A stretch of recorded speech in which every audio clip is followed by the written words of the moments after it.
this message.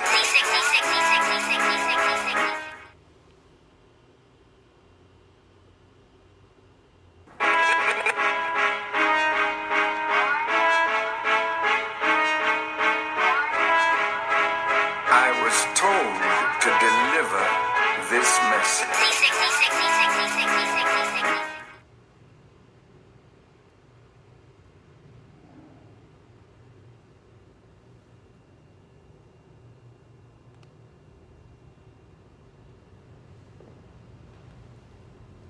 Assalamu alaikum, family. Welcome to the latest episode of Nation Town TV Live. I'm just your brother Landon X, and this beautiful young lady to my right, that is none other than, what's your name again, this sister? Sister Shauna Joy X. Shauna Joy X. All praises due to Allah. Welcome, family, to our normal viewers. Thank you for tuning in, especially those that are tuning in live. I'm going to start off in the proper fashion. In the name of Allah, the Beneficent, the Merciful, I bear witness that there is no God but Allah, who appeared to us in the person of Master W. Fard Muhammad, to whom praises are due forever. I further bear witness that Muhammad is his messenger, but let me be very specific. The most honorable Elijah Muhammad, to be right and exact, and down to the modern times. And I would not know anything about either one of those great men if they didn't continue to intervene in our affairs through this beautiful brother who's pictured over my shoulder in that fantastic painting that I would love to have in my own home. And I'm speaking of none other than the Honorable Minister Louis Farrakhan. And in those three great and powerful names, I greet you all in the words of peace. Assalamu alaikum. Welcome to another illustrious episode of Nation Town TV Live. We're going to be dealing with a couple of very important topics, as always, as you see to my right. But for those who may be viewing for your first time, Nation Town TV Live is devoted to genuine opinions and facts, and it's inspired by, the name is inspired by our Western Regional Student Minister out here on the West Coast, Tony Muhammad, who says, hey man, if you got a Koreatown, Chinatown, all these other towns, why not a Nation Town? And Nation Town TV represents that vision and represents Nation Town as we see it and as it will be and as it is. All praises due to Allah. And today we're dealing with our final call cover story. As always, we don't deal with Nation Town TV Live without touching on the #1 news not controlled by the Jews. And this one deals with the worldwide white backlash. And this past week we had a symptom of it.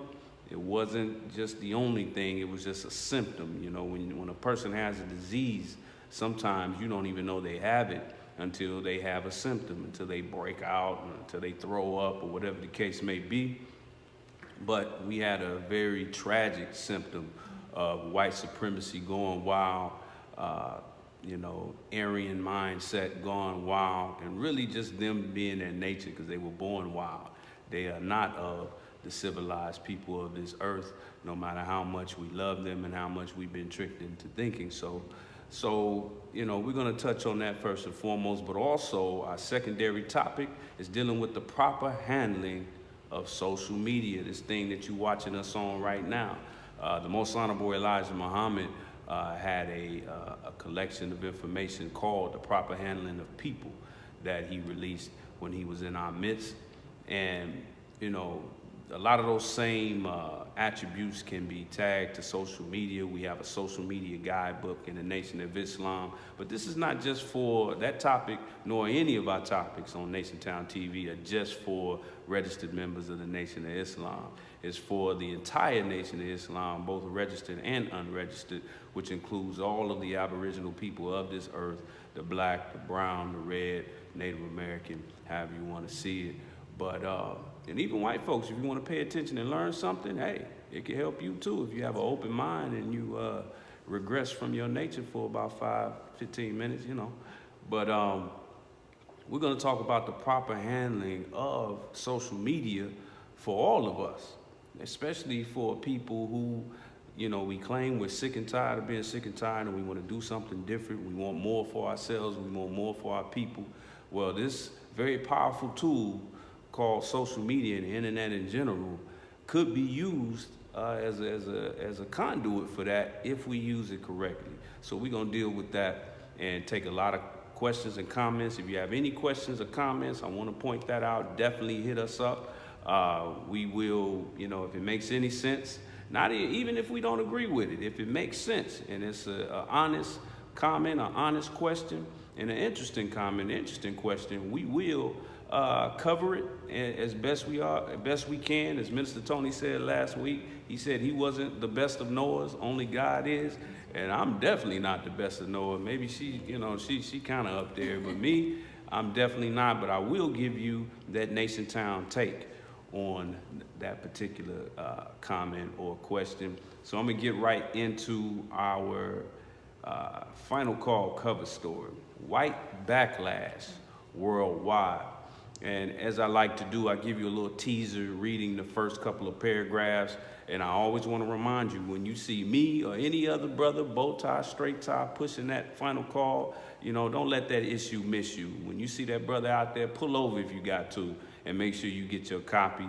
That little $2, that little funky $2 is going to go to a lot of good. It's going to go to schools. It's going to go to a nation of our own, not just the Nation of Islam, but the minister. Every dollar he gets, the majority of it goes back to the people, and just and you also supporting that brother, that particular brother. We ain't like the Jehovah's Witness with the watchtowers. Shout out to the Jehovah's Witness. I don't know, the details of how y'all get down, but we not just out there, propagating the faith for someone else. We doing it for ourselves. We're doing it for our own salvation.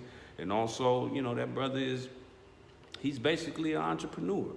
Every time you see a Muslim out there from the Nation of Islam under the guidance of the Honorable Minister Louis Farrakhan, you're looking at a mobile entrepreneur. Some in training, some are already established. Some of them, when they done with the final call, they go to their own offices, their own businesses, and this is actual fact. I can name names if I could put some people out there. In fact, you looking at a brother. I don't live off of propagating the faith of the Nation of Islam, but hey, it is a beautiful propagation. And like I said, you supporting an entrepreneur, a brother who was probably the type that would rob you if he saw you in another day and at another time, and now he's only trying to feed you when you see him. So make sure you get your copy. Don't just go off of Nation Town TV Live and what we say. Get your copy for yourself, all right? But dealing with this topic, white backlash, I'm going to read the first couple of paragraphs from the Final Call article. And I quote, "Murderous rage in New Zealand, which left 50 people killed in attacks on 2 mosques in Christchurch, New Zealand, is part of a global, growing, and deadly resentment," said analysts, activists, and scholars interviewed by the Final Call. "It is very disconcerting, and we should see it as the tip of the iceberg," said Dr. Wesley Muhammad, who of course is a Nation of Islam student minister who holds a PhD in Islamic studies. Now, dealing with this, first and foremost, take a look at the title. Again, the cover is right here to my right. The title says "White Black Backlash Worldwide." So when you look at a title like that, backlash means that they're responding to something. What are they responding to? I mean, they've basically been ruling the world for, close to 4,000 to 6,000 years, and they've been working on ruling the world since their existence. They were made to cause mischief. They were made to be other than the Aboriginal people of this earth, and they were made as the rulers over us to fine-tune us for something greater. So they've been at this for a while. So what are they backlashing on? Is it because black people are now ruling everything? Not quite. But there are some things that are above our heads, above our thinking, I should say, and definitely above their thinking that are taking place. For example, white people, despite having, control over all the media outlets, despite having control over all the banks, despite having control over the majority of real estate, political power, despite having the best health care that money can buy or otherwise in every nation that you find them in. They have what's called a negative birth rate, meaning that there are more white people dying than there are being born every day. So that means something something greater than what we realize is at work here. You know, I'm just gonna call it what it is. God is at work here. Also, Islam, whether you like it or not, in spite of all the negative publicity of 9/11, is the fastest growing religion in the world. I mean, it is growing like wildfire. You know, it didn't even exist in New Zealand, a couple of decades ago. Now they're the fastest growing demographic in New Zealand and Australia and even here in the States. So they feel threatened. They feel threatened, and that's the meaning of that title. And dear sister, she's not just here as a pretty prop. She's here to also give her opinion on the matter. What do you think when you just read that title of White Backlash Worldwide? Well, we've come to a point where there's universal dissatisfaction. This isn't something that's an isolated incident here or there. Worldwide, the whole world is just ready to toss off the burden of the white man and his wickedness. And in my mind, when I see these things happening, you have to keep in mind how the God works, and we're taught that the Bible is 75% prophecy, 75% prophecy, 25% history. And if you look into that poison book, look how the God operated when it came to Moses and when he was in not a confrontation, but the Pharaoh sent his mischief makers. Pharaoh sent the the word escapes me, but he sent his people of his day to confront Moses, and Moses said, you toss down your staff first. God always lets the wicked play their hand first, and that's what we're seeing playing out. The wicked is playing their hand, but they don't know that their actions and their deeds always work in the favor of Allah. What we know in the Nation of Islam, that in 1914, the devil's time was up. 1914, we're in 2019 at this time, and what we're seeing is because the white man knows that he has an expiration date. In my mind, what we're seeing is that they are innately rushing headfirst towards their demise by these acts of global terrorism and wickedness towards the original Aboriginal man, black man and woman of the world, universal, worldwide. This is New Zealand. We're not talking about local here in the United States. So they're rushing headfirst into their own demise by these things that they're doing, which is going to force the God to come down upon their heads and chastise them, but also is going to force us to see, because the minister Louis Farrakhan said the only reason why the devil is still here past 1914, past their expiration date, is because we still do not know that they are the devil. So he's showing us who he is, so when God wipes them off of our planet, we're not gonna be like, oh God, why you do that? We love white folks. We're gonna understand clear, without a doubt, exactly why. Absolutely, I second that motion, and I want to remind our brothers and sisters who are tuning in, first of all, welcome, assalamu alaikum, greetings, however you want to say it, but also, if you have any questions or comments, definitely hit us up. We had a beautiful show last week with a lot of fantastic participation and questions and comments from the viewing public. Definitely hit us up. And in the Nation of Islam, we're taught, not just by the Honorable Minister Louis Farrakhan, but prior to him, the Most Honorable Elijah Muhammad, to always know the definition of words.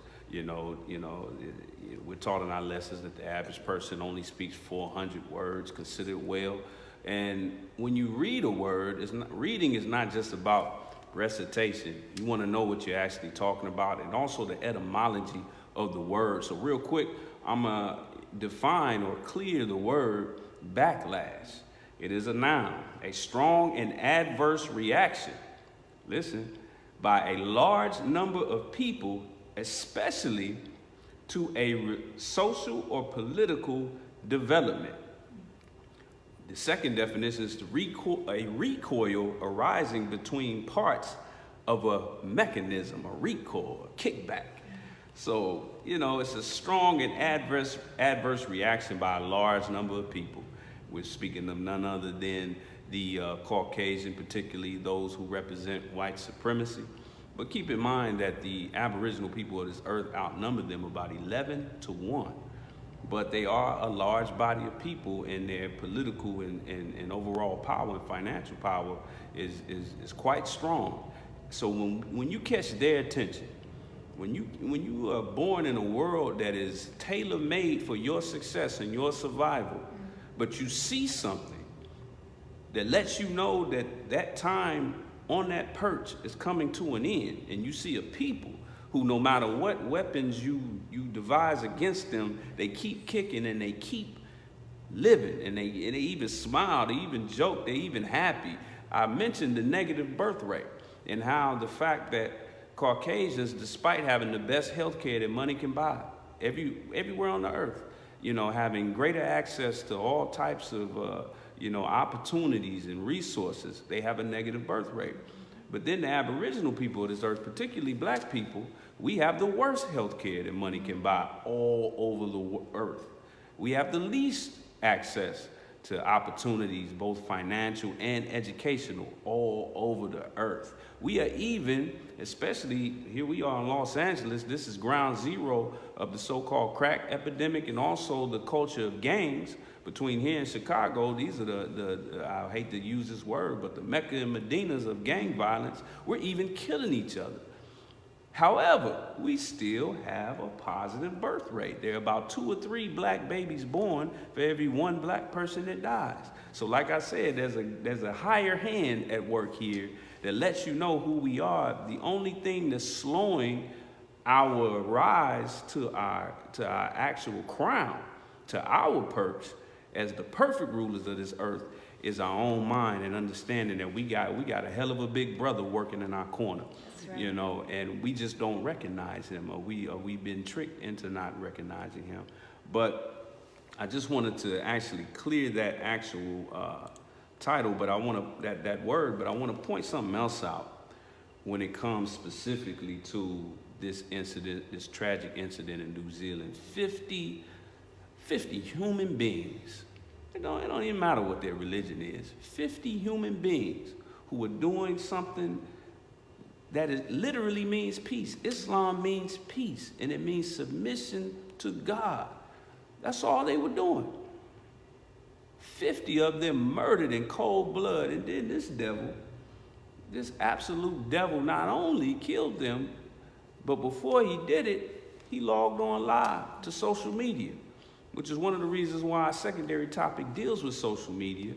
But he logged on and he did it live. That horrific video is circulated around the internet for a while. It may be still floating around somewhere. I would recommend not watching it because it's nothing to look at, and we shouldn't be even more desensitized to that type of thing. But it also brings up something, because Nation Town TV, we don't deal with just like the Final Call doesn't play the party line. It doesn't just stick to the same narrative that every other news outlet does. Nation Town TV Live, we basically the little brother of the Final Call. So we don't do it either. We wasn't raised that way in the Nation of Islam. So I looked at this, me personally, I looked at it as another opportunity to discuss what we are taught and our customs here in the Nation of Islam, and how it is often criticized, not only by the world, but also by the so-called Orthodox Muslim world. Let me first preface it by saying this. I have 100% respect and love for any human being. Any human being. Do I mean white people too? The Honorable Minister Louis Farrakhan and the Most Honorable Elijah Muhammad said that white people who accept Islam, who take what we call the Shahada, are our brothers in faith. So any human being on this earth that takes a Shahada, who recognizes the one God, and especially if they recognize that Muhammad is his messenger, I have love and respect for you. So this ain't about no religious gangbanging. However, the Holy Quran says that certainly Allah will raise a messenger for every nation. And by nation, it not only means a body of land and a government, it could also mean a time, a dispensation of time.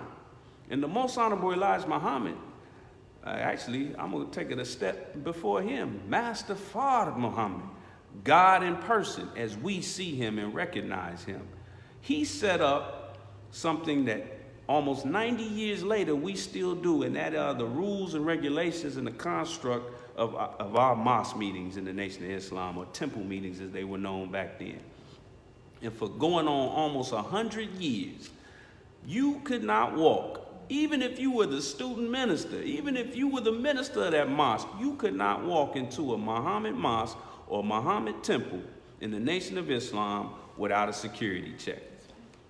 If you're a man, a brother checks you. If you're a sister checks you. And I've heard about the sister checks. They don't play. Yeah, I mean, it's man, you know, so they check everything. And we've been doing that for over 100 years. We didn't wait for something like this to happen because the most honorable Elijah Muhammad recognized who this beast was from the beginning. Just like the Jesus in the scripture. He said, oh, you were a murderer from the beginning. Called him out from the beginning. So why is the world so slow to recognize who this beast is? It also, and it's not like, okay, you know, the Orthodox, you know, brothers and sisters, they didn't know. They have the Quran just like we have the Quran, in the Holy Quran. In fact, they do something that we don't 100%, you know, agree with, but we don't fight against it either. They are strict followers of what's known as the Sunnah of the Prophet, or the Hadith. But in the Hadith, speaking of which, Prophet Muhammad says that I will stop praying to fight, but I will not stop fighting to pray.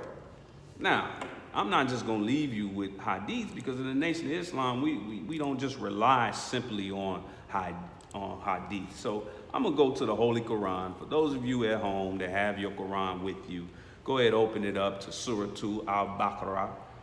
Go to Surah 238 and 39.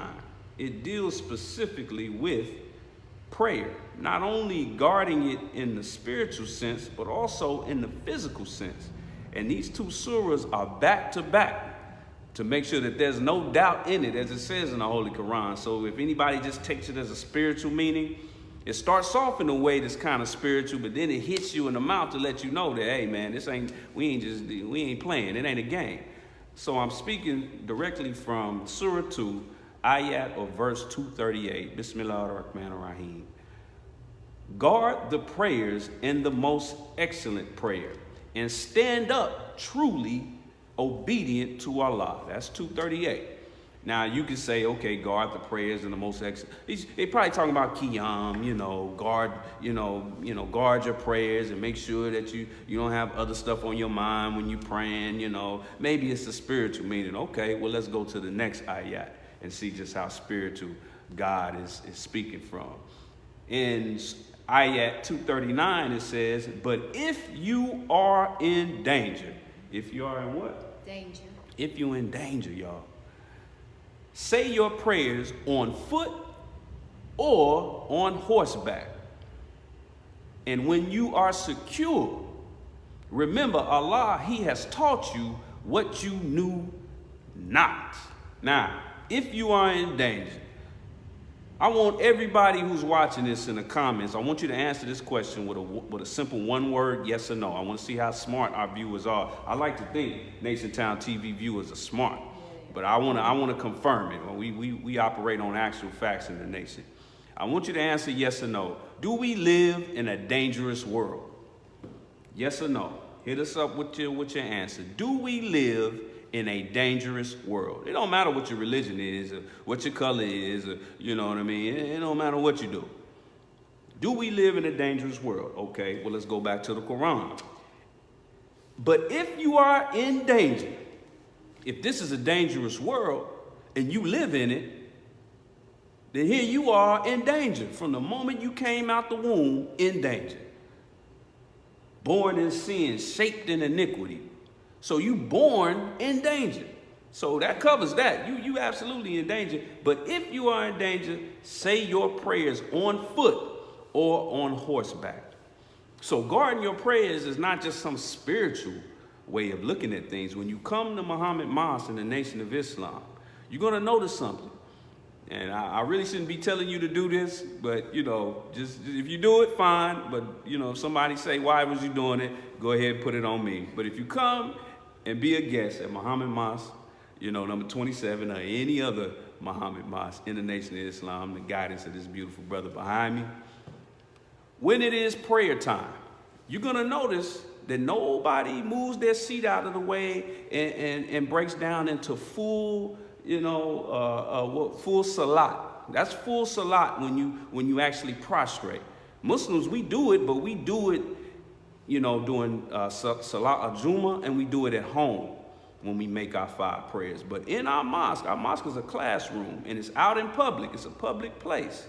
It's a private entity, but it's in a public square. So when you notice in our mosque, you won't see anybody break down and prostrate. In fact, when you come and visit, while you got your hands down, I want you to peek up just a little bit. Don't break your concentration, but just peek up. You're gonna see a brother and a sister, or 2, maybe 3, who are holding posts. And you're gonna see them standing at attention, upright, on foot. They won't even be doing this. Their head is gonna be up. Now they're thinking the prayer, and they're acknowledging the prayer, but they're looking out. Now, we're not big on sunnah of the prophet, the sunnah of the prophet, but that's the sunnah of the prophet. I will stop fighting. I will stop praying to fight, but I won't stop fighting to pray. And we are in the midst of an absolute beast and an absolute enemy. And that's why we do things the way we do it in the Nation of Islam. And that's why we say, and we believe in point number 12, and we believe that Allah God came in the person of Master Father Muhammad, because that man saw this day, this situation, and this beast. He saw him for what he was from the beginning. He didn't wait on, a YouTube or Facebook live video of seeing beautiful Muslims being gunned down like dogs. Master Father Muhammad didn't wait on that. Damn near 90 years ago. Pardon my English, 90 years ago, he said, no, sir. No, sir. We're going to stand upright in our temples when we pray. And all the brothers and sisters on post, they're going to remain at attention while they pray. And when we pray outside in the nation. And when we out there soldiering with the final call, we pray outside. But when we pray outside, we don't look down. We don't put our hands down. We stand at attention. And we say the prayer out loud while keeping our eye on our surroundings for our own safety and the safety of others. Dear sister, how do you see just the overall tragedy that took place in Christchurch, New Zealand? And what did it mean to you, besides, of course, the tragedy that it was and the 50 lives lost?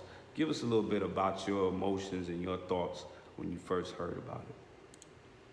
When I first heard about it, immediately, it's funny that you brought that up, because immediately it made me think of myself. I'm a Muslim. This is something that we do regularly, not just on Fridays at the mosque. We do this, we gather and we meet and we pray.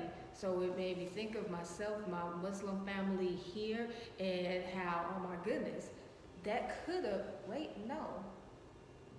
probably would not have been us. So honestly, that was really the first thought, because it brought me back to what you just spoke on, how we are so blessed in the Nation of Islam to have a God that came for us in the form of a man so that we could recognize him.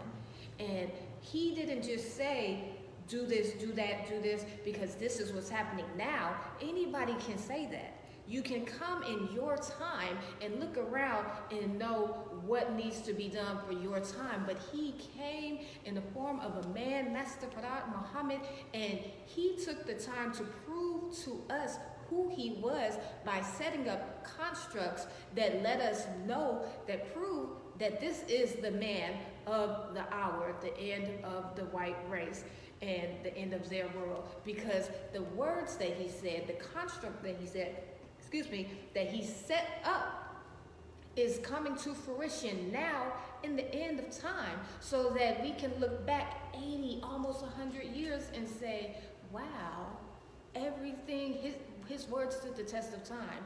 So it was, I mean, just to know that someone could do something like that to a peaceful people praying, unsuspecting, and make mockery of it by putting it on Facebook Live and going and tossing up the white power symbol. I mean, it infuriated me, but it made me feel so blessed at the same time to know that we had constructs set up to guard against things like that happening for us, and it just makes me want the whole world to know and take witness this little small budding nation inside of a nation. Look, we were taught by God. Come on. So please, That part. heed the word, heed the call. That's right. All praise is due to Allah, and I want to remind all of our viewers, make sure, hey, hit us up with questions and comments. Let me give a shout out to our viewers.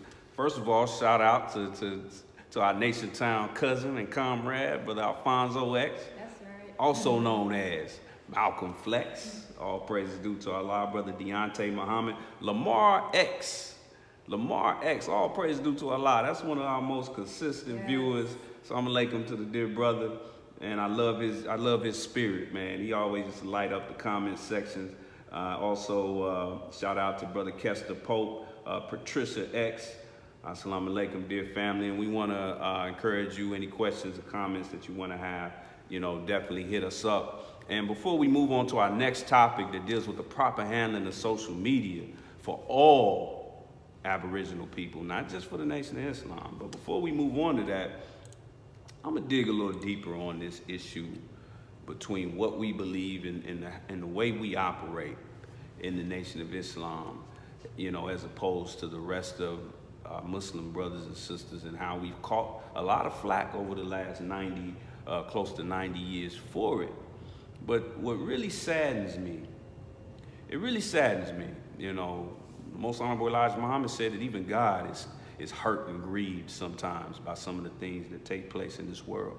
But what really saddens me is the fact that, if I were to just cross paths with some, not all, because I'm going to tell you, this brother, beautiful brother over my shoulder, when he goes to the Middle East amongst so-called Orthodox Muslims, they give him the utmost respect. Even if they don't agree 100% with him, they give him the utmost respect. Sometimes they give him the crown off their head, literally.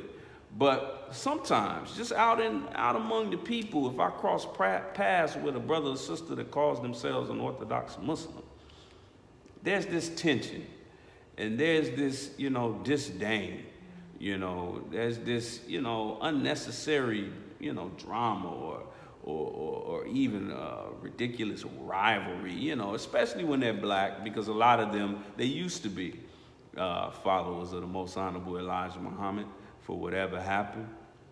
But what I find interesting is, we both bear witness that there is no God but Allah, and that Muhammad is his messenger. And in the Holy Quran, it talks about disbelievers and how we should be toward disbelievers. So when I see a Muslim, I don't care the hue of their skin, I don't care, what part of the sunnah they lean on more so than the other. If I know that they recognize that there's no God but Allah and Muhammad is his messenger, I don't hold it against them if they don't know that Allah came in the person of Master Father Muhammad. Hey, like my mom used to say, everybody ain't able. So I don't hold that against them. That's just like being mad at somebody who taking the bus and you in a car. Hey, they ain't got there yet. You know what I mean? They be all right. But what bothers me is when those same Muslims come across white people who are Christian or just don't believe in God at all. They come at them with nothing but love. There was a sickening video, and I'm going to call it sickening, that was on social media, I want to say a couple of years ago. It might have been last year, of this young Arab brother I believe it was New York, might have been New York, San Francisco, somewhere like that. And he was basically taking video of himself giving out hugs. He had on a kufi, he was making it clear that he's a Muslim, and he was hugging random white people, trying to propagate the idea that, Muslims, we're peaceful people, which we are. But he took it there to the point where he was handing out hugs. Oh, so beautiful. He was hugging all kind of random white people. One white girl had a dog in her hand. He hugged the damn dog too. And I can't help but wonder, why is it? If I would have walked up to him and said, "Assalamu alaikum, dear brother," with this bow tie on, with this lapel pin, with the sun coming from the west rather than from the east, I guarantee you he probably would have hesitated to hug me. And when the cameras went off, it probably would have deviated into this debate about point number 12. God coming in the person of Master Fard Muhammad.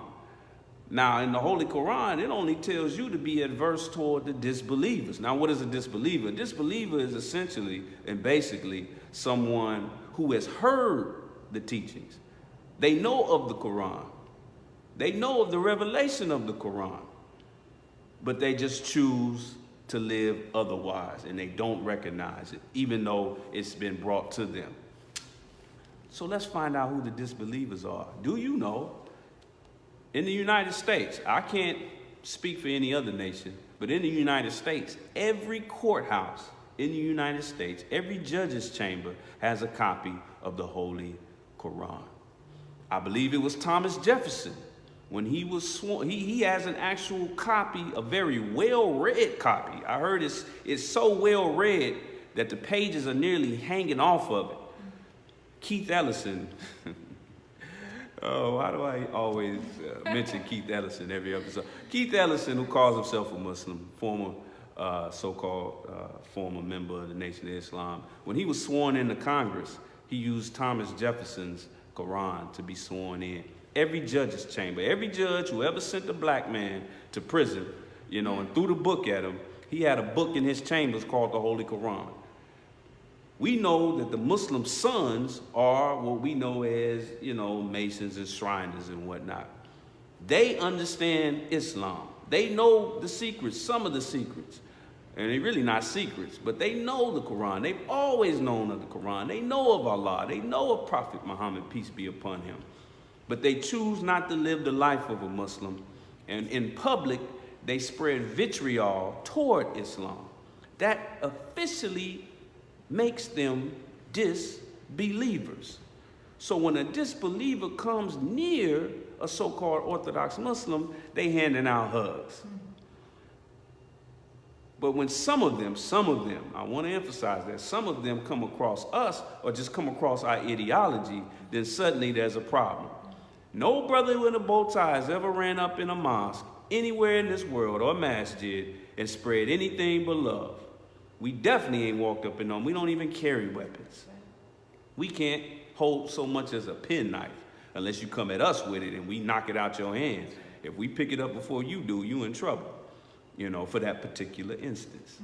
But we don't walk around with weapons. And we have never harmed any of the so-called Arab Orthodox Muslims. Never, ever. So I want my Orthodox family out there to really do another, do some research on who your real enemies are in this world right now. Find out who's your friends and who your enemies, because the time is going to come where we're not going to have time to talk about point number 12. All we're going to do is have to look up for that flag flying, that sun, moon, and stars. Do you recognize that there's no God but Allah and Muhammad is his messenger? And then we might not even have time for that. We just gonna have to see something that's even quicker to recognize, and that is our hue. And Allah is the best when it comes to coloring, as it says in the Holy Quran. But dear sister, before we're gonna go ahead and move on to that, have you noticed any particular comments or questions before we move on to our next topic? We have a few comments. When you ask the question, are we in danger? Here, and we have received a lot of yeses. We received an exceedingly yes. We have Brother Lamar X. I thank Allah in the person of Master Qadar Muhammad. Yes, That's sir. right. You and I both. And we also have not so much as a penknife. Brother Lamar X. Research who your enemy is. Yes, sir. That's right. Say it again. All praises due to Allah. Now we're going to move on to our next topic, proper handling of social media. Now, I intend for our secondary topic to always be somewhat related to the first topic. We got about 20, 25 minutes before we shut this down, so we're going to devote that heavily to this. We might do a part 2 on this because this is a heavy topic that we just can't skim over. But what I mean by proper handling of social media is that we really got to carry ourselves a certain way as black people, Aboriginal people. Because the thing about our enemy is that he is a master, a wicked master of profiling. Now, by profiling, I don't mean that little cheap thing we've been talking about the last 20 years called racial profiling. Or you got pulled over because, you know, you fit the description. Something like that. But profiling is actually a wise science. It's a wise science. In fact, if they would have successfully profiled that devil that went into that masjid, they probably would have stopped him at the gate instead of at the door. If they would have said, okay, because he actually had the automatic weapon out as he walked in. There was a big gate in front of the masjid, in front of the mosque, and he walked through it with the gun. A couple of believers saw him and just looked at him. But had he been a brother with a hoodie on looking like Trayvon Martin with some Skittles and a Snapple, they probably would have said, oh, where are you going, brother? We are not with Farrakhan, but you know, I ain't gonna go there. But proper handling of social media, we gotta understand that there's somebody watching everything we post. And the thing that they're really looking for, they're trying to find out what's in our mind. In fact, right now you're watching us on Facebook, and we appreciate that. But if you go to your page right now, at the top of your page where you put in a comment, before you type anything, it asks you a very important question. What's on your mind? What's on your mind? And you would be a fool if you didn't recognize that there are people and there are agencies who are making sure that they follow. Now, some of them are doing it just to make money. They're paying attention to what you say so they can sell you something, sell you an actual product. But then others are paying attention to what you say in order to sell you an ideology, to sell you your own demise. So that's what we mean by proper handling of people. It ain't about, you know, can't we all just get along? Don't say nothing to nobody. Don't say nothing mean. It's about being militant. We have to reshape in our mind what militancy really is. We think, particularly Negroes, we think militancy is, you know, your outfit, your costume. I'm gonna go put on a army fatigue. I'm gonna put, or I'm gonna put on a bow tie. I'm gonna go grab a gun. I'm gonna say that again. I'm gonna go grab a gun. I'm gonna grow some dreadlocks. I'm gonna grow a certain kind of beard. Like Andre 3000 said, everybody with dreads ain't for the cause. But we think that militancy means, what you type on Facebook, how much you dislike white people, and how many guns you got. No. Militancy, when you have a military understanding, and Honorable Minister Louis Farrakhan in Savior's Day, I believe, year before last, 2018, he said, whatever you call yourself being a part of, or organization you believe in, if it's not a military line organization, then you're wasting your time. And one of the most important things of militancy is reflected in our general orders as well as the general orders of the United States Marines, which, I don't know exactly the wording that they put it, but in ours, we say General Order number 7, talk to no one, except only in the line of duty. So we're very careful about what we say and who we say it to. Even on Nation Town TV Live, we're very careful. For example, if there's another black person by name that we have a disdain for, we're careful with it. Like a minute ago, I mentioned Keith Ellison. If I would have let out everything that was on my mind when that brother's name popped up out of my mouth, then, this would have turned into the Keith Ellison, fan club. I'm just going to say fan club. But you have to be careful because there's somebody who's sitting back trying to find who your enemies are or what type of person you don't like, and then maneuver it in such a way where it can abort great movements. It can abort a Nation of Islam. It can abort a great leader. It can abort a great cause. And I'm going to give you an example of that in a moment, using a name that many of you have heard of, especially those who consider yourself woke. But dear sister, I'm going to start off with you. When it comes to proper handling of social media, now I'm going to put you on blast. This young lady over here, when we got married, she was basically non-existent on social media. And her reasoning was, is that it was just too much garbage going on, and she was through with it. She was done with it. She didn't want to be a part of it. And I kind of talked in and said, hey, just like in the streets or in the world, we have to be that clean glass next to the dirty glass. So I kind of talked her into it. Now she's showing her face. So I think I won that argument. Yeah, all praise due to Allah. But when you hear that title, proper handling of social media, what comes to mind? When it comes to us, we're speaking of proper handling of social media for the black man, the Aboriginal man, especially us in the nation, where we know, and not even just us in the nation, because our people are really starting to come around, and if not know, they're starting to tiptoe on the truth that the white man is the devil. So if the white man is the devil, the things that he creates most likely is used for devilishment.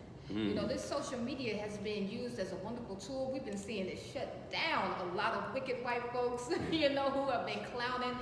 And it's been a tool that's used, that has been used to do that. However, if we know that this man is the devil, and we know that he is wickedly wise, and he uses these tools to create mischief and shed blood, we need to be very, very mindful how we operate when we're utilizing his tools, okay? We can't, it's just like, you want to go to the store, you want to pick up a gun to fight the white man, but who makes the guns? Who makes the bullets? So you have to be smart. When we're using this tool of social media, we have to be mindful of the information that we're putting out there. We know, if you don't know, you gonna know now that Facebook and the FBI, they're almost one and the same, So everything that you post, there's FBI police, they done shut down. So many people that went out of jail, they don't have to be on the streets anymore. They don't have to do as much, because all they have to do is get in front of the computer. Man. And look, I watched First 48. Oh my gosh, every single episode, they get a name and they go straight to Facebook. So straight to Facebook. We have to be mindful of what we're posting on Facebook. We have to be mindful of the information, because it can and it will be used against you in a court of law. And not even just in the court of law, in the court of public opinion. Something happens and you don't put your whole life out there in the books for the world. You're allowing yourself to be judged based off of something as frivolous as Facebook, that we can post any and everything just because. So how do you feel? What's on your mind today? Use a little bit of discretion. Yes, ma'am. All praise is due to Allah. Now, earlier, I asked the question. I asked everyone that's watching to answer with a yes or no to the question of, is this a dangerous world we live in? So now I'm gonna ask you another question, and I wanna see who responds, and I wanna see your response, because I'm gonna take notes on your response. I'm gonna ask a quick question. Well, actually, it's not a question, it's an actual instruction. I want everybody that's watching, that loves Nationtown TV Live, to post your social security number in the comment section. Go. Now, y'all looking at me crazy right now. I can see y'all right now looking at me like, what the hell is wrong with this big head Negro? Well, you're not gonna post it, hopefully. And if you do, please erase it. It was just a test, because we know how to guard so-called material things. Because if we put our social security number, now somebody could do something wickedly, wise with it from a financial standpoint, even though that's just a number that the devil gave you. But you're not gonna post that.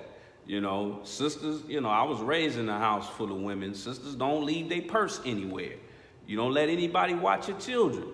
You know, when you get out your car, you hit the beep boop, right? The beep boop, as soon as you get out the car. So we know how to guard material things, but for some reason we don't know how to guard our minds.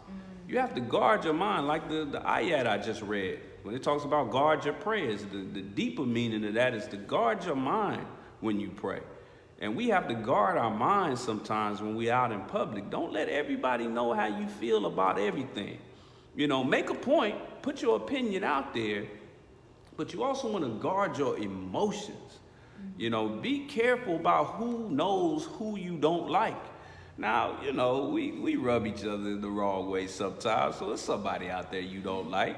It may be a group of people that you don't like, a certain organization you don't like, but keep it to yourself. Do it for your people, do it for yourself, but also for the rise of your people, because that's how every organization known to man that's had any value for the black man and aboriginal man and woman of this earth has ever fallen or being, you know, hamstrung is due to the enemy finding out who we like, who we don't like at this temple, at this mosque, at this branch, and then working that and using that against us in order to cause, you know, trouble among the righteous, telling lies. So we got to be able to guard our minds and our emotions the same way that we guard social security number, purse, you know, jewelry. We guard the hell out of that, you know, guard the hell out of it. So we got to do that with our minds and our emotions. We got this frivolous, ridiculous mentality as black people turn Negroes, that people who constantly talk about who they don't like, they keeping it real. Yeah, you keeping it real. You keeping it real stupid. Keeping it real stupid. Telling everybody who you don't like, and there could be something about that person that you supposedly don't like that you can learn something from, but you burn that bridge, so you'll never learn that from them. You've already made them your enemy, and in most cases when we talk like that, we don't even know them, and we don't even know the details of who they are and what they believe. We just think we don't like them because it's something whispering in our ear telling us not to. And everything around us, since we've been in this wilderness of North America, has been telling us to hate ourselves. So we think it's something cool to get out there, social media, constantly talking about who we don't like, who we disagree with, and all of that. It's like, just tell us what you do like. Tell us what you do believe. Don't waste our time with what you don't believe, because the enemy, the real enemy, who you don't even see as the enemy, who you constantly spending your money with, who you constantly trying to spend your time with, you want to move in his neighborhoods, you want to send your children to be taught by him, you're constantly giving him all the information he needs to destroy you. And it ain't a gun in the world that's going to stop him from doing that. Speaking of guns, it brings to mind a story that I think goes over a lot of even so-called woke people's mind. These are people who think they know a thing or two about black history, or they know a thing or two about our condition, and they know and they got a little bit of knowledge. We're often asked the question in the Nation of Islam, dear sister, why won't we pick up the gun? In fact, the last time the Honorable Minister Louis Farrakhan was out here in the Los Angeles area and spoke publicly, he spoke at a college in Long Beach. And the sister, he did a brief question and answer, and they asked him the question, when is the Nation of Islam going to pick up the guns? And I'm going to tell you a very true story as to how guarding your mind and defending your mind and your emotions is more important than defending yourself with a gun. There was a young, brilliant brother. I mean, this brother was brilliant. I believe he was just in his early 20s when he died. But he's a man, when I say the name, for those of you in the know, it might strike a chord. A brother named Fred Hampton. I want you, all of y'all in the comment section, you know, if you know who I'm talking about, just type yes. But Fred Hampton, he was one of the young early leaders of the Black Panther Party, based out of Chicago. My wife's from Chicago. And this brother was so brilliant. Now, the Black Panther Party, when it first started out, it was very similar to what we call the Black Lives Matter movement. It wasn't very organized. It was organized out here on the West Coast in the Bay Area, and then it slowly but surely became organized in other cities, but they weren't really all connected. So it wasn't like, you know, Huey P. set up a branch here and a branch there. Not in the beginning. Brothers would hear about it in other cities, and then they would start their own in that city. But Fred Hampton was so gifted and so effective that what he was doing in Chicago caught the attention of the brothers out on the West Coast, the originators of the Black Panther Party, and they flew him out, and they, you know, they really started to build with each other, and they really started to work things out and help the party grow. But this brother was a strong advocate for the gun. He was a strong advocate for the gun. He felt like, you know, for many of the Black Panthers, the gun was their God. You know, they took the Muslim program that was originated in the Muhammad Speaks, and they made what was called the Panther program, and it was almost an exact replica, except for there was no mention of God. Guns were their God. It was their God. And this brother was made, I believe, the defense minister of, or the equivalent of the defense minister of the Black Panther Party. He was in his early 20s, and he loved guns. And the FBI, back then, there was no social media. So they sent, and they still do this now, but back then, this was their bread and butter. They would send actual live human beings into these organizations posing as a member of the organization. And they would work their way up in the organization so they could bring information back to the government. And they had several agents around Fred Hampton. And there was two things that they reported back to the FBI. And this can be found in the Freedom of Information Act. They reported, first of all, how talented he was and how brilliant he was. But then they also put out there who he didn't like within the organization. He didn't really like the fact that, you know, the Black Panther leaders out here on the West Coast, who were the originators of the Black Panther Party, he felt like they were doing too much with the Chicago branch.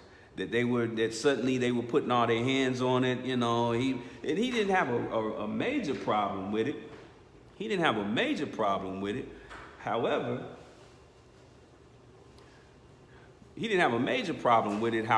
he did, you know, just mention it a couple of times. So they followed that and they documented that. But they also found out that he had a cache of weapons in his home in Chicago. He had a cache of weapons. He had an apartment in Chicago filled with guns, filled to the... Now, some of you watching this, you think that'll make the difference if we just go get a gun. Well, let me tell you something. First of all, we already have guns in the Black community. So that's not an issue with guns. If guns were what we needed for our salvation, we would have been free 100 years ago. We got plenty of guns. In fact, if you want to look at and try to find what our real salvation is going to be, look at what we don't have in the ghetto. That might be a good clue as to what can help us. What is there lacking in our community? But anyway, he had a house full of guns. And I want you to pay attention to this. Those of you who know the story, you may not know this part. When the enemy raided Fred Hampton's apartment, full of guns. Full of what? Guns. full of guns. Full of guns. When they raided him, they kicked in the door so fast, he reached out and grabbed one of those guns. But he didn't fire the gun until after he died. There's something in the medical world where there's a death reflex that when you die, you usually clench your hand. So he didn't get a chance to pull the trigger until that last death reflex, to where he pulled the trigger just because the life was leaving his body. And it was just a stray bullet that went into the wall. And all the bullets that they shot at him went into him. So with all those guns in the house, he didn't get the opportunity to shoot until after he died. But they were able to get the drop on him from information that they got from snitches and stool pigeons and agents that were surrounded by him, who were constantly reaching into his mind, finding out the way he thinks, the way he operates. And it was a stash house. So it wasn't just his home. It wasn't just his home. It was a stash house that was strategically placed. So they got into the strategies of the Chicago Black Panther Party. And they did it with agents and provocateurs. So that's how they brought down Fred Hampton, even though he had all the guns in the world, but wasn't able to shoot one bullet while he was alive because they used mental information. They used intel first and foremost, and they used that against him. I just wanted to point that out for our brothers and sisters who think that the end all and be all of our survival is going to come through something that got the white man's name on it. You know, you can diss the Bible all you want and say, oh, ain't no Bible, that's a made-up, man-made, white man religion. Well, who made that gun? That Bible got King James on it. Your gun got Smith & Wesson on it. Man-made, white man-made. I don't see no black gun factories. But that's just one of the things that we have to deal with as far as social media. And before we get out, I'm going to play, as we try to do it every episode of Nation Town TV, I'm going to play a message from the Honorable Minister Louis Farrakhan dealing with us and social media and the importance of it in today's world. And I'm going to make the declaration right now, sister, we're going to have to do a part 2 to this. And we might have a special guest as well, just like we had a special guest with the marriage topic last week. But we're going to go ahead and listen to the Honorable Minister Louis Farrakhan as he mentioned how he feels about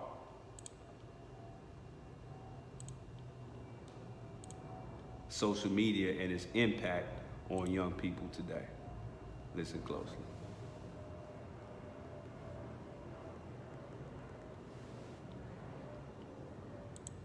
See, young people, social media is a great thing, but the enemy got you with the social media. I'm on Facebook, and I have 500 followers. I'm imitating you. And what are you saying on Facebook? Well, I'm telling you, if it was me, you understand? In fact, if they come down with the wrong decision, here's what I'm going to do. And you and your 500 friends agree. The National Security Agency of the United States government, come on, got you. Wow. All praises due to Allah for the Honorable Minister Louis Farrakhan. I mean, that's pretty much, that's it. That's all that matters. You gotta understand. Now, it could be a wonderful tool, and it is a wonderful tool. The Honorable Minister Louis Farrakhan has even said that he thanks Allah for the technology that we use today via the internet, brought to us by, you know, individuals like Steve Jobs and Bill Gates. He thanks Allah for that because it also reignites. If it's used properly, you could put a message out there that the enemy is trying to diffuse. Like the media tried to diffuse the Honorable Minister Louis Farrakhan after the Million Man March by no longer having him on news programs. But the internet put an end to all that because now the believers and the sympathizers could put the minister out there. You see how our beautiful Brother Ben is putting that information out there. So it can be used in a correct fashion. You just got to be careful. Yes, ma'am. Right. Just like the minister said, he said it all. You know, it is a wonderful platform that can be used for good. And let's use this platform to spread a wise word, a truth, and positivity and unity. And let's not use this platform to hang ourselves. We will talk more on this issue and go into detail, some of the things that we do and shouldn't do, you know, and also ideas of what can be done and how this can be used. It ain't just going to be about slack talking, you know, what people, you know, are doing and shouldn't be doing. But, you know, I want to point this out about the Honorable Minister Louis Farrakhan. He is a thinker. He is a scientist. When he speaks, you know, first of all, he is extremely victorious in what I call, you know, he's a general of mental warfare. So that's why you'll be hard pressed, especially in the last 40 plus years that he's been sitting in the Most Honorable Elijah Muhammad's seat. You'd be hard pressed to find him speaking negatively directly about another black man or woman. You know, especially in the last 40 plus years that he's been in the seat as the national representative of the Honorable Elijah Muhammad. He's very careful about speaking negatively about another black man. He knows when he's been turned, when people are being turned against him. Like, he was very careful about Keith Ellison, very loving about Keith Ellison. He's very careful with R. Kelly, very careful about Barack Obama, very careful about these individuals, even though they've done a lot of things that could be easily, that they could be chastised for. But he's careful, not just because he's a nice guy. It ain't out of being nice. He's a wise man. And like I said, he's a general in the warfare of the mind. So he knows I'm not gonna put that out there so somebody can take that and use it against me. Hell no. I'm gonna give you facts, and I'm gonna give you science, but I'm not gonna let you know how I feel and my emotions about every little topic so you can turn around and use that against me one way or the other. So we gotta start thinking like that. We gotta start, you're not keeping it real by, oh, that's just how I am. I say what I feel. Okay. And that's why you don't have a damn thing. I'm just gonna say it like it is. That's why we don't have the salvation that we should have. Our enemy is dying. I told you about the birth rate, they dying. But the reason we won't step up to that perch is because we're in a situation where we think that saying something about each other is keeping it real. Keeping it real is doing something for each other, not saying something about each other. All praise is due to Allah. Yes, ma'am. And I just want to camelback off of what my husband was just saying about the Honorable Minister Louis Farrakhan. If we can remember a few months back when he went to the Middle East and he went to Iran, and the media tried to say that he led a death chant to America. He used this tool to put out truth. He used social media and didn't put out a little snippet of what the media was saying, but he put up the full reality of what was said, that people wanted him to lead a death chant, or they were leading a death chant, and he did not participate, and he gave the reason why. So right. He uses this tool for good when the wickedly wise have something that it could have been flipped around and the world could have run with it, but he took that tool and he used it against them. Yeah, we have to be as wise in our righteousness as they are in their wickedness. We can use the same tools, but we just got to be wise with it. We got to be wise with it. So with that said, dear brothers and sisters, we have to get to our study group. To the brothers and sisters on the West Coast, make sure that you go to your local Muhammad mosque or study group and attend your beautiful self-improvement class for all the people that ain't perfect. Now, if you already perfect and you already got everything figured out in life, you don't have to come through. But for the brothers like me, make it out to your self-improvement class. And also keep in mind, Nation of Islam, there's nothing in this world run for free. So go ahead and support your brothers and your sisters in Nation Town. Hit us up at nationtownstore.com.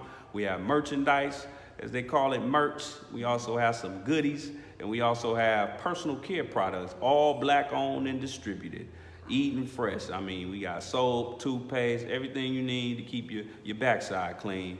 Go ahead and hit us up, nationtownstore.com. With that said, next week we're going to do part 2 of the proper handling of social media. We're going to go into deeper context as to how we should conduct ourselves as black people and aboriginal people, not just as a Nation of Islam. We're going to touch on that too.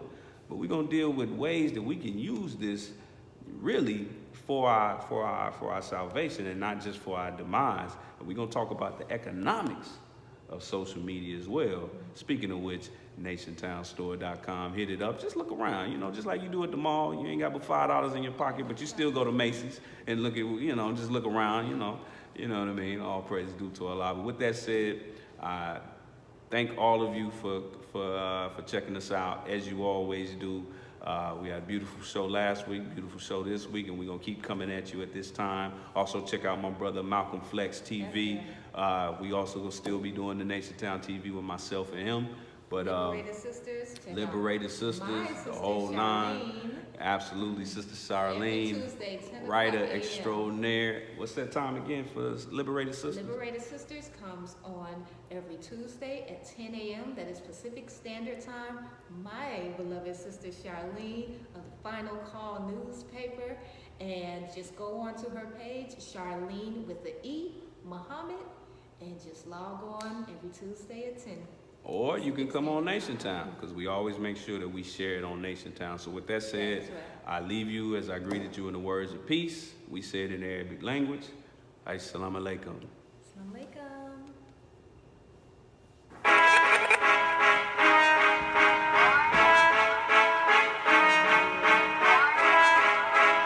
I was told to deliver this message.